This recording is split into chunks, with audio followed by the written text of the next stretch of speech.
আসসালামু আলাইকুম। কেমন আছো তোমরা সবাই? প্রতিদিনের মতো আজকে একটা নতুন ব্লগ শুরু করলাম। আজকে অনেক বেশি আমার লাইফের জন্য স্পেশাল একটা ব্লগ। আমার 7 বছর ধরে আমার বোনকে দেখি না, 7 বছর পরে আমার বোনকে দেখবো। মানে কেমন যে সারাটা রাত ঘুমাতে পারি না, বিশ্বাস করো, এত কষ্ট হয়েছে। কখন মানে সকাল হবে, কখন আমার বোনটাকে আমি দেখবো। তো এই যে আর স্বপ্নে আমি যে কত কিছু দেখতেছি, মনে হয় 7 বার আমার বোনকে রিসিভ করে নিয়ে আসা পড়ছে স্বপ্নে। এখানে যাইতেছি, আপুরে নিয়ে আসার জন্য এখানে নিয়ে আসতেছি। হ্যাঁ খারাপ আসলে দাও, চাকরি নাই দাও। তো এই যে সবাই অলরেডি গিয়া গাড়ির মধ্যে বসে পড়ছে, আর আমি এই যে বকর বকর করতেছি, সবাই রাগ করতেছে। আর চলো ওইখানে যাই, তারপর বাকি কথা বলছি। আমাদের গাড়ি এখানে চলে আসছে, যাও ব ব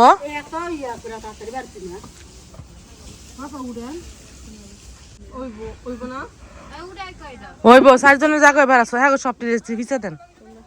আবার দো হে আব্দুল্লাহ ফুনি দাও, আবার ইয়া করবো না, হ্যাঁ লোকে বনের লিগে। এই যে আমার বায়ে আইছে গো, আমার বায়ে। আর এই যে একটা এই যে এটা হচ্ছে রাস্তার মধ্যে বিক্রি করতে নিছিল পাগলি, এই যে আব্দুল্লাহপুর স্টানে। তারপরে ভাবলাম যে নিয়ে নেই সাথে কইরা। হ্যাঁ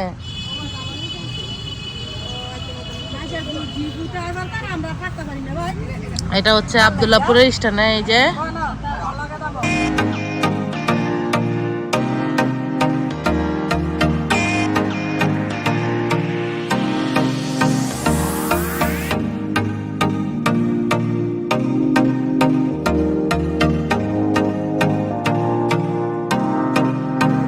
দীর্ঘ 7 বছর বোনকে দেখি না, বিশ্বাস করো এটা যে কতটা কষ্ট।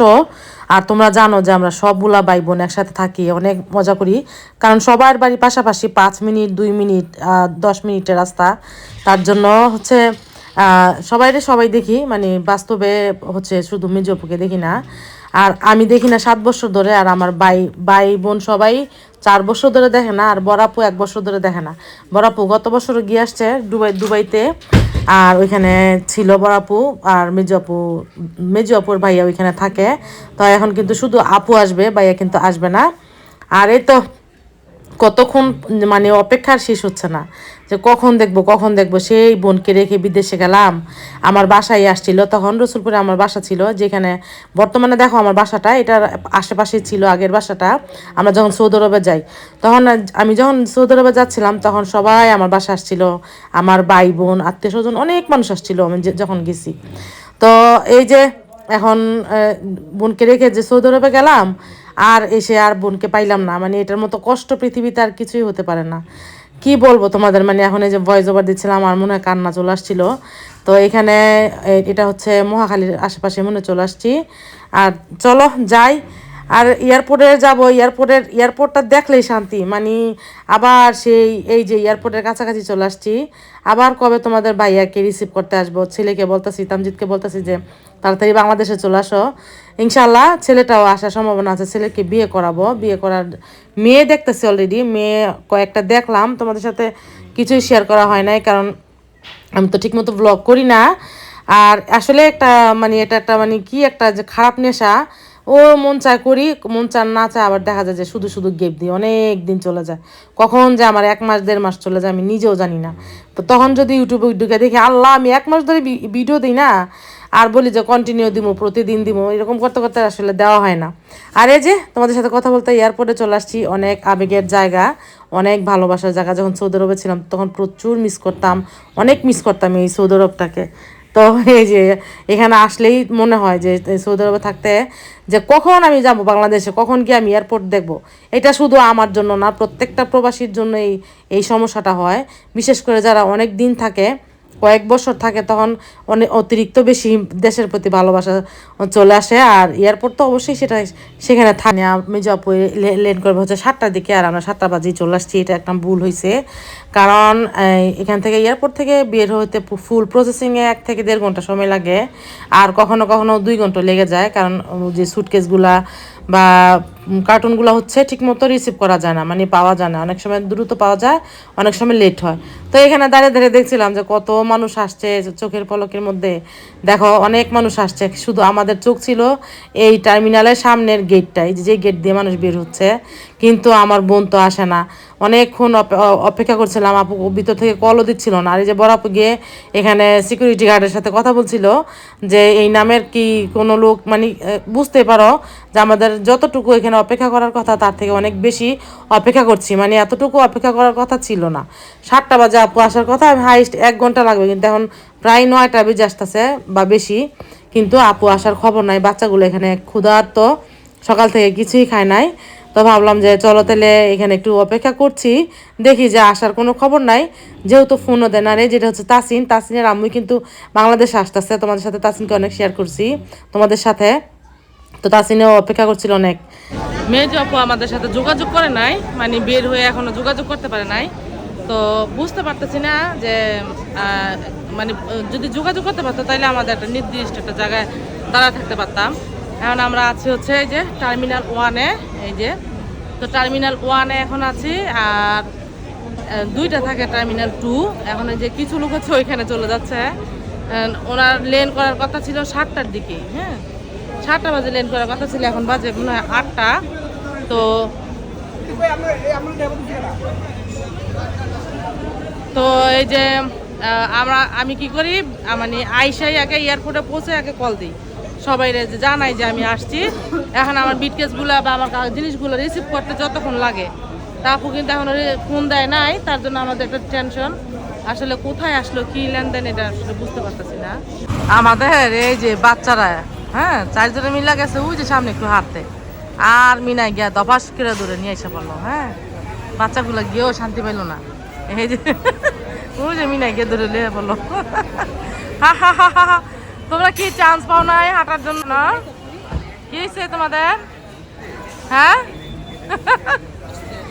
আমার অনেক খুশি লাগতেছে। হ্যাঁ Chikni Chameli, Chikni Chameli, I love you. I hate you. Oh no. এই ছেলেটা এখানে বসে বসে এই যে ডেন্ডি খাচ্ছিল, ডেন্ডি বলে তো মনে হয় এটাকে, হ্যাঁ। তো ও এত পাজি, ওর একটু ভিডিও করাতে বলতেছে যে আমি একটা থাপ্পড় দিয়ে ডিসপ্লেটা ভেঙে দিব, মানে এত কর্কট ভাষায় বলছিল। এদের এই পথ শিশুগুলোর জন্য আমার অনেক বেশি মায়া লাগে, কিন্তু এই ছেলেটা কেন এরকম করলো আমি বুঝতে পারলাম না। এটা হচ্ছে আশকোনা, আর আমরা এয়ারপোর্ট থেকে আসলাম, মানে এই যে রাস্তা পার হইলে এয়ারপোর্ট। আর এখান থেকে আসলাম হচ্ছে বাচ্চাদের খাওয়ানো, এটার মধ্যে বসো, এটার মধ্যে এটা কি না আপনার সকালে নাস্তা নাই? আচ্ছা সকালের নাস্তা খাওয়ার জন্য আসছি বাচ্চাদের, কারণ আপনাকে আসতে একটু দেরি হবে, তো ভাবলাম যে বাচ্চাদেরকে খাওয়াই।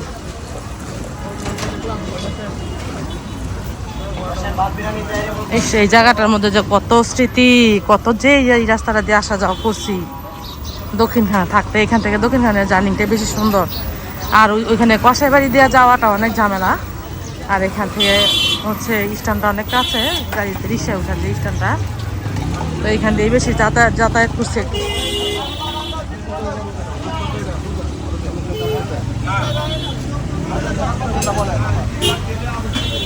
যাও এখানে এসে আমরা খাবার অর্ডার করলাম, কিন্তু আমাদের খাবারটা আসতে মিনিমাম আধা ঘন্টা সময় লাগলো, মানে এতটা সময় লেগেছে। খিচুড়ি যদি অর্ডার করতাম বা অন্য কিছু তাহলে হয়তো দ্রুত আসতো, কিন্তু এটা নান রুটি বানায়া তারপর হচ্ছে এখানে দেওয়াতে অনেকটা দেরি হয়ে গেল। তো আলহামদুলিল্লাহ যাই হোক অবশেষে খেতে পারছি, কিন্তু পার্সেল নিতে পারলাম না। ওইখানে আরও কয়েকজন ছিল, মা, বড় আপু, মিনা, আবার মেজো আপু নামতেছে, তো ভাবলাম যে সবার জন্য পার্সেল নিয়ে নেই, গাড়িতে বসে বসে খাবে, কিন্তু কিছুতেই সম্ভব ছিল না, এগুলো নিতে আধা ঘন্টা সময় লেগে গেল। চলে এলাম এয়ারপোর্টে। এটা হচ্ছে প্রবাসীদের জন্য অনেক আবেগের যাওয়া, সেটা যাওয়ার জন্য আবেগ বেশি কাজ করে, আসার সময় আবেগ বেশি কাজ করে। সব থেকে প্রবাসীদের সব থেকে ভালোবাসার জায়গা হচ্ছে এই এয়ারপোর্টটা, হ্যাঁ সেটা আসার জন্য হয় বা যাওয়ার জন্য হয়।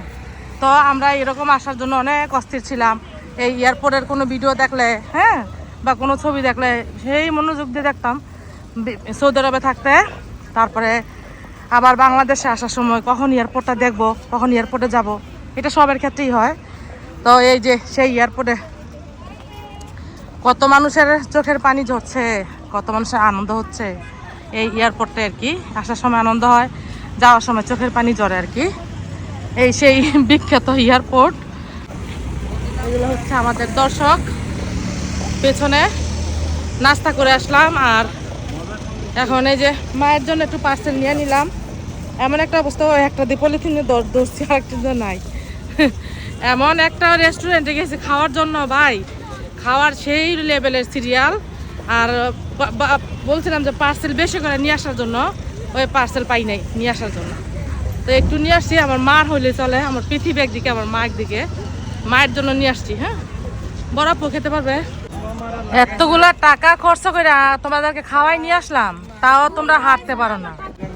এই যে আমরা অলরেডি আইসা পড়ছি, দেখো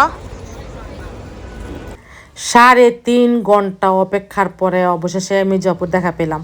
এটা মানে কি যে সবাই কিন্তু কান্না করছিল। দেখো আমার মা কীভাবে যাচ্ছে, মানে তার তো সন্তান, সবাই মানে কেমন করছিল। তো অনেকদিন পরে আপুকে দেখলাম, জড়িয়ে ধরে সবাই কান্না করলাম, সবারই কান্না চলে আসছে। আর আপুকে অনেক দিন ধরে বড় আপু মির্জা আপু কিন্তু আজকে প্রায় 4 মাস ধরে আসবে আসবে করে হচ্ছে আসছিল না। হ্যাঁ, অপেক্ষা করছিলাম। আর মির্জা আপুর এই আরও অনেক অনেক কিছু ছিল, আরও অনেক কিছু হচ্ছে আপু অন্য লাইনে পাঠাইছে, কার্গো দিয়ে পাঠাই দিছে অলরেডি। ওইটা আমাদের হাতে এখনও আসে নাই, ওগুলা পাঠাই দিয়া তারপরে আপুর হাতের কিছু মাল সামালা ছিল, ওগুলো আপু আর নিয়ে আসছে। আর বেশিরভাগ মাল সামালা হচ্ছে কার্গো দিয়ে পাঠাই দিছে, মানে অনেকগুলা মানে অনেক অনেক একটা সংসারে যা লাগে আর কি আমাদের জন্য। কিন্তু মেজো আপু অনেকগুলা গোল্ড নিয়ে আসছে। যাই হোক, ওগুলো সবই তোমাদের সাথে শেয়ার করবো। দেখো সবাই কান্না করছে, আমি আসলে এরকম করতো, সবাই কান্না করতো, কি বলবো তোমাদের। তো এখানে যে যতটুকু নেওয়ার, তাও মেজো আপু নাকি অনেকগুলা বেশি হয়েছিল। তারপরে এয়ারপোর্ট থেকে নাকি ফেলে দিয়েছে অনেকগুলো সাবান, তারপরে শ্যাম্পু, তারপরে খেজুর। আপু অনেক আফসোস করছিল যে আমি এতগুলো জিনিস ফেলে দিয়ে আসলাম, আমার অনেক খারাপ লাগতেছে। কিন্তু আপু ভাবতে পারে নাই যে এখানে আবার বেশি হবে, কারণ এখান থেকে তো আপু প্যাকেটিং করে নিয়ে আসছে মেপে। কিন্তু এটা হয়, আমারও হয়েছে, আমারও কয়েকবার হয়েছে, কিন্তু আমারটা 2 কেজি বেশি হওয়াতে না আমারগুলার ফেলে নাই, মানে কার্টুনও ভাঙে নাই বা আমাদের থেকে টাকাও নেয় নাই। বলছে যে থাক 2 কেজির জন্য আবার এগুলো করবো। ওইখানে সৌদি থেকে আসার সময় কিন্তু ঘটনা, বাংলাদেশ থেকে যদি যাইতাম অবশ্যই টাকা নিত, অথবা কোনো সিনকেট করতে হবে, ঝামেলা করতো। এই যে এই ড্রাইভার সাহেবটা অনেক ভালো মানুষ, হ্যাঁ, আমাদেরকে ফ্রি সার্ভিস দেয়। ঠিক আছে, আমাদেরকে এই যে যে জায়গা যে টাকাগুলো লাগে ওই টাকাগুলো দেওয়া লাগলো না, গাড়ি ভাড়া দেওয়া লাগে না। হ্যাঁ, আমাদের কোনো খরচই নাই। আমরা এখন থেকে সিদ্ধান্ত নিয়েছি যেখানে যাই এই যে আমাদের এই ড্রাইভার সাহেবকে নিয়ে যাব, ওনার গাড়ি দিয়ে যাবো আর কি আমরা। আপনাদের সবাইকে আমন্ত্রণ। আমার এই যে মেয়ের জামাই, এটা কিন্তু আমার বড় মেয়ের জামাই। তো আলহামদুলিল্লাহ বড় মেয়ের জামাই এখন পুরা একদম ক্লিয়ার। এখন থেকে আমরা যেখানে যাই আমার মেয়ের জামাই গাড়ি দিয়ে যাবো ইনশাল্লাহ। আর এই যে মানে আলহামদুলিল্লাহ, আমি প্রথম যখন গাড়িতে উঠছি তখন অনেক ভয় পাইছিলাম যে নতুন মানে একটু কেমন জানি লাগতেছিল, কিন্তু বিশ্বাস করো আলহামদুলিল্লাহ, মানে পুরান ড্রাইভারকেও সাথে উঠলেই এরকম বেকার টাকা করে অনেক সমস্যা হয়, কিন্তু এত সুন্দর করে গাড়িটা চালাইলো, মানে খুব সুন্দর করে, অনেক ভালো লাগলো। আর অনেক দোয়া রইলো। আর মেয়ের জামাইয়ের কামাই খামো খালি বসে বসে, এখন আর কোনো দান্দা নাই, খালি মেয়ের জামাই বসে বসে কামাই। ঠিক আছে, খাওয়াই বলো জামাই, হ্যাঁ, এই যে জামাই লয়ে বলবো, জামাই মারতে নে, জামাইটা লয়ে বলবো, ঠিক আছে, জামাইয়ের মায়ের পিছনেই আছে। এত বছর পরে বাংলাদেশে আসলে কিছুই পরিচিত মনে হয় না, সব কিছুই অপরিচিত মনে হয়। আর আপু ঠিক গাড়িতে বসে বসে এরকমই করছিল, যেটা আমি প্রথমে এসে করছিলাম। মানে আমার এই রোডঘাট সব কিছুই অপরিচিত ছিল, কারণ আমি এগুলো দেখে যাই নাই। আমি যখন আসছি তখন দেখছিলাম যে এরকম ফ্লাইওভারগুলা বা বিভিন্ন ধরনের অনেক রোডঘাট অনেক উন্নত। তো আপু কিন্তু গাড়িতে বসে বসে এরকম বলছিল যে এটা কি ওইটা কি। হ্যাঁ, এগুলো কোন ধরনের কাজ বুঝলাম না, সইতাছে না দেখে এটা লেগে। হ্যাঁ, মাগো এটা আবার কোন মাগো আল্লাহ।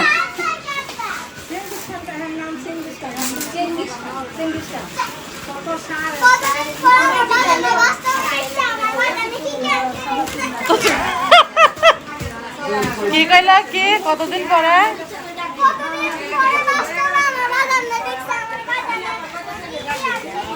বাস্তবে দেখছে, বুঝছো, বাস্তবে কি দেখছে।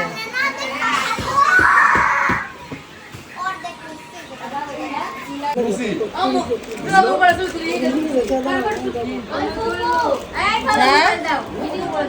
তোমরা এটা কি দেখি এটা কি আছে আর তুমি ভিডিও করতেছি এটা ওই যে ওটার গোস দিয়া বানাইছে দুবাই কুনাফা ওটার গোস দা পাই নাই মা তো ভাই দি মামা আমরা খাইতো না ওকে দিতে সিসা না খাইতো না দে বাংলা দি পাদরাজি ভাই পাদরাজি ভাই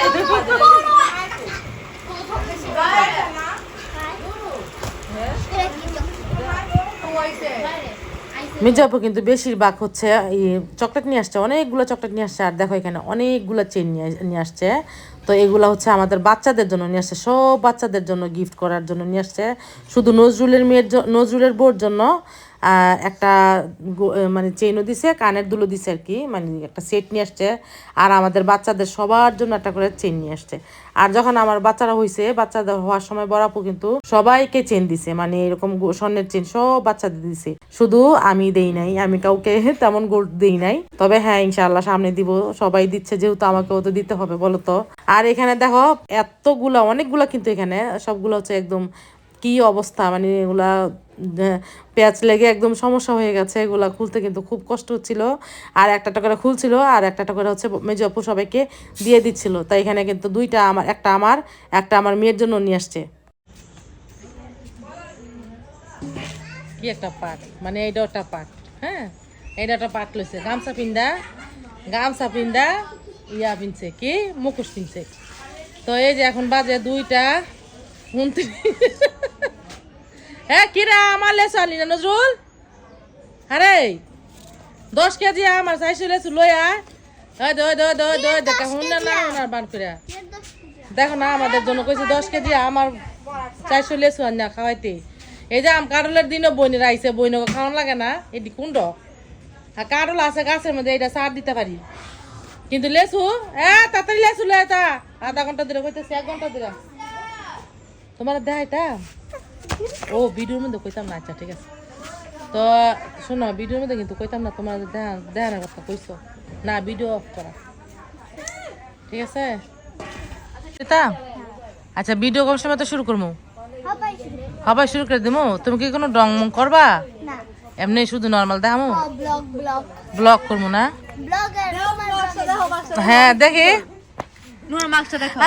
এটা করতে নেই, মিনা কার্টুনের মাস্ক। আশ্চর্য ঘটনা, আমি এত আনকমন একটা জিনিস দেখতেছি, মানে আমার লাইফে কখন আমি এরকম জিনিস দেখিই নাই।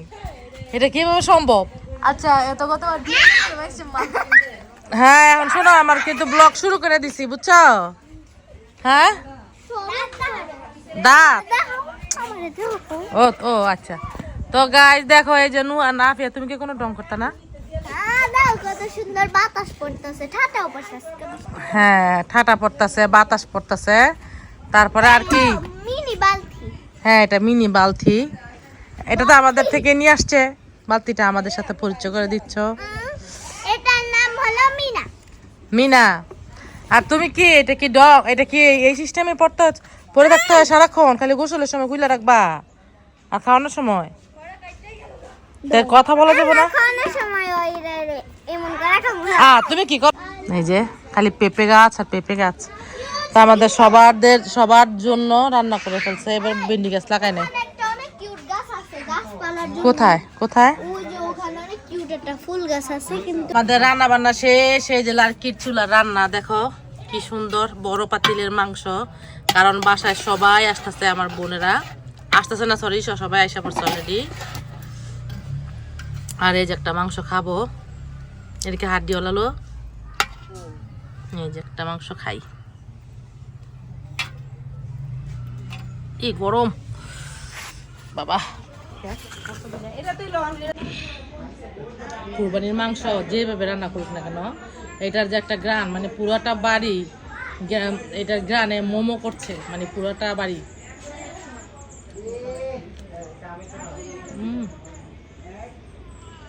এটা কিন্তু একটু হাড্ডি আছে সাথে, মরমরা হাড্ডি বলে আর কি, খুবই মজা হয় মাংসটা। আলহামদুলিল্লাহ আলহামদুলিল্লাহ, আমার মায়ের একটা ছাদ বাগানের দেখো কি পরিমাণ ইয়া হয়েছে। এই যে বরবটি হয়েছে, মাইটি ভারতেন না, অনেক পারবে নাকি পরে?